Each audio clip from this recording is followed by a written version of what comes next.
ce champ de manioc pas très loin des habitations, au milieu de cette étendue sur ce terrain défriché, un attroupement. Des policiers, des villageois et des murmures qui s'élèvent. Sous la terre rouge carquelée par le soleil, qu'un souffle traverse sans bruit, l'on vient de déterrer un corps.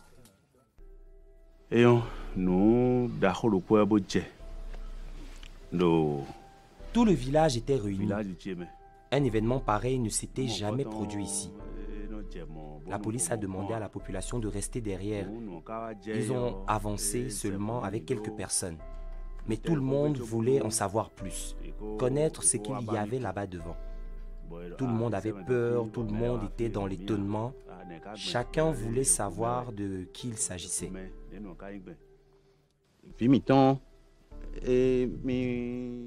J'étais à la boutique et j'ai vu une foule qui marchait derrière les policiers. Presque tout le village était sorti. J'ai demandé à une voisine ce qui se passait.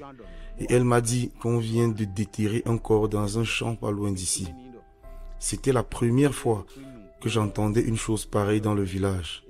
J'étais tellement étonné que j'ai laissé tomber mon argent. J'ai fermé la boutique et j'ai suivi la foule. Car je savais que quelque chose de grave venait de se produire dans le village. La scène paraît presque irréelle. Elle attire une grande partie des villageois, curieux et inquiets de découvrir l'identité du défunt. Tous se demandent s'il pourrait s'agir de l'un des leurs. Le cadavre tout juste exhumé est en état de décomposition avancée. Il a été retrouvé sous des sillons de manioc, enfui dans une fosse peu profonde. Recouvert de terre, il est à première vue méconnaissable. Mais, en y regardant de plus près, certains détails ne laissent aucun doute. Un pantalon en tissu pagne, une bague en argent, une cicatrice familière. Cet homme, c'est bien Charles, un jeune du village, âgé d'une vingtaine d'années.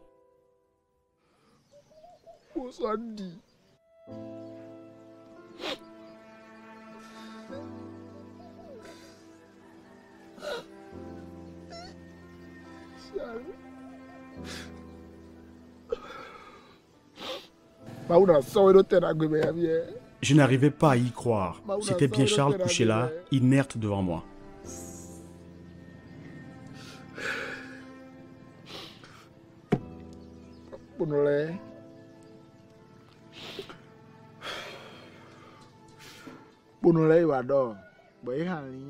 C'était mon frère, nous avons grandi ensemble.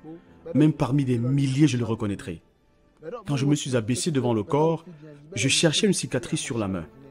Car il avait fait un accident plus jeune et même sur sa pièce d'identité, on marquait toujours cette cicatrice. J'avais espoir de ne pas la trouver sur le corps qui était allongé devant moi. Mais quand j'ai regardé, j'ai vu la cicatrice, j'ai su que c'était bien Charles.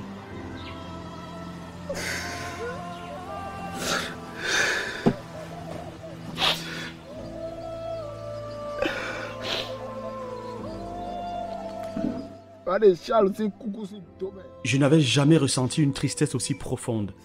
J'ai crié, j'ai pleuré. Je me suis demandé pourquoi on lui a fait ça. Pourquoi une telle cruauté?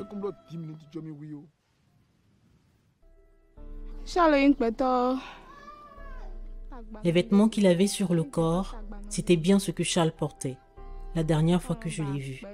On était avec la police et ils m'ont demandé d'identifier le corps et de confirmer que c'était bien lui. J'ai dit oui, c'est lui. Ce sont les vêtements qu'il portait à ce moment-là. Je voulais que ce soit un cauchemar, que quelqu'un me réveille et me dise arrête de ronfler, reviens à la réalité. Hélas, c'était ma réalité. À cet instant, je venais d'avoir la confirmation que ma vie ne serait plus jamais la même. À Zakpota, l'annonce fait rapidement le tour du village. Charles, un jeune homme connu de tous et apprécié par beaucoup, n'est plus. Pire encore, son corps a été profané, enterré à l'abri des regards, sans la moindre dignité. Le village tout entier est en deuil, bouleversé par cette fin tragique que certains proches redoutaient déjà après 7 jours sans nouvelles.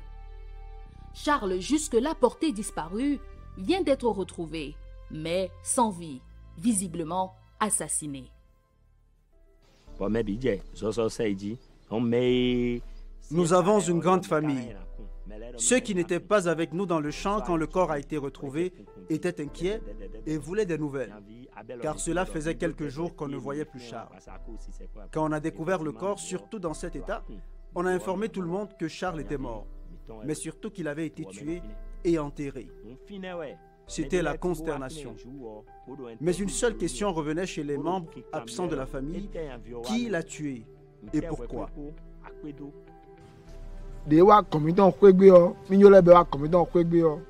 Pour nous, à ce moment-là, il n'y avait plus l'ombre d'un doute. C'était un assassinat avec préméditation. Celui qui en voulait à sa vie l'avait sûrement piégé et l'avait abattu de sang-froid.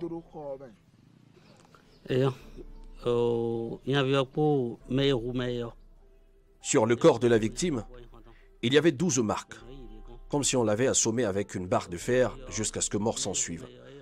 En regardant ce corps, on comprenait que celui qui l'avait tué était animé d'une grande colère. C'était triste à voir.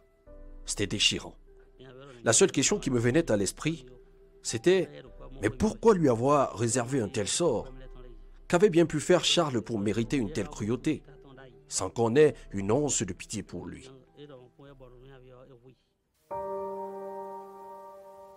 Charles est né dans ce village et y a passé toute sa vie. Dans son adolescence, il s'est lié d'amitié avec plusieurs jeunes du village qu'il fréquentait régulièrement. Mais très vite, le jeune homme s'est laissé entraîner sur une mauvaise pente, se rendant coupable de quelques délits, notamment des vols en bande.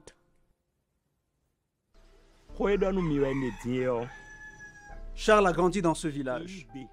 Il allait à l'école comme tous les autres enfants. À l'adolescence, il a commencé à dériver un peu. Il fréquentait un groupe d'amis et un jour, ils ont commis un forfait. Charles et ses amis sont allés en prison pour 1 an. Après cette année-là, Charles est sorti et sincèrement, il avait complètement changé. Il est devenu calme, obéissant, il s'est réinséré dans la société. Il a appris un métier. Il était chauffeur de camion. Il avait une copine et s'occupait d'elle comme un homme responsable. Charles était devenu un exemple pour la communauté. Parmi les jeunes du village, Charles était un exemple. Il ne cherchait pas les problèmes. On pouvait compter sur lui en cas de besoin. C'était un garçon plutôt réservé, qui n'avait pas beaucoup de fréquentation. Très romantique, il était aimé des jeunes filles du village. Pour elles, les autres hommes devaient prendre exemple sur lui. Le seul reproche qu'on lui faisait, c'est qu'à sa sortie de prison, même s'il avait changé et ne dérangeait plus personne, il continuait de fréquenter des personnes de moralité douteuse. On l'avait interpellé plusieurs fois à ce sujet, mais il n'écoutait pas. Il continuait à fréquenter ses anciens amis.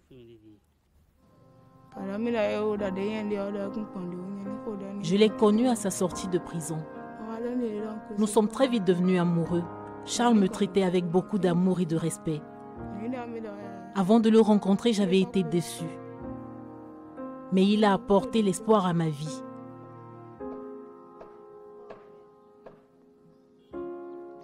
On faisait tout ensemble.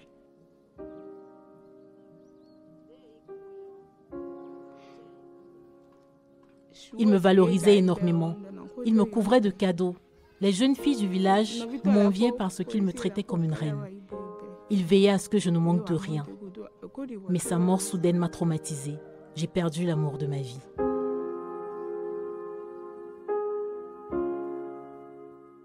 Une vie fauchée, suivie d'une inhumation discrète qui laisse place à une immense douleur et une incompréhension profonde au sein du village. Beaucoup peinent encore à croire que ce drame, aussi brutal qu'inattendu, soit bel et bien réel.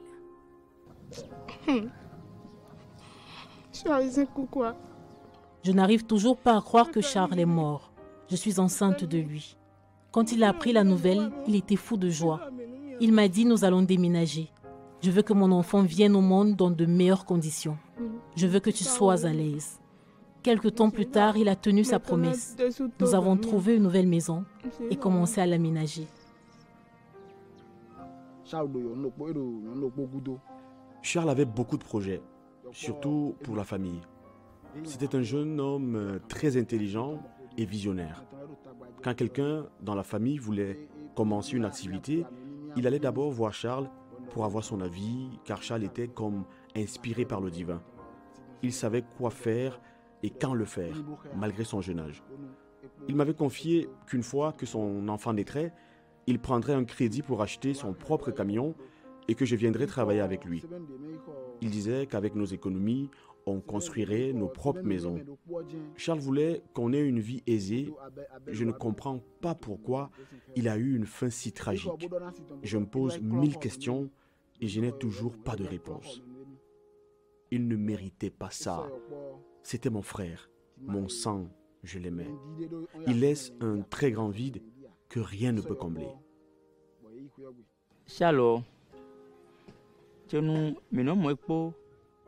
La mort de Charles nous a tous traumatisés. Il contribuait beaucoup au bien de la communauté. Comme il avait fait de la prison, il sensibilisait beaucoup les jeunes sur les conséquences d'un mauvais comportement. Et les jeunes l'écoutaient beaucoup. C'est une grosse perte. Charles restera irremplaçable. Que s'est-il passé pendant ces 10 jours durant lesquels Charles était porté disparu? Où était-il? Avec qui? Que faisait-il?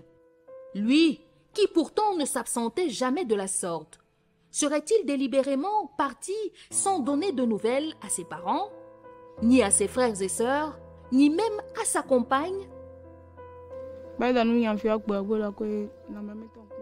Ce jour-là, nous avions passé toute la journée ensemble à faire les courses pour notre futur bébé et pour la maison. On avait commencé à ranger les affaires.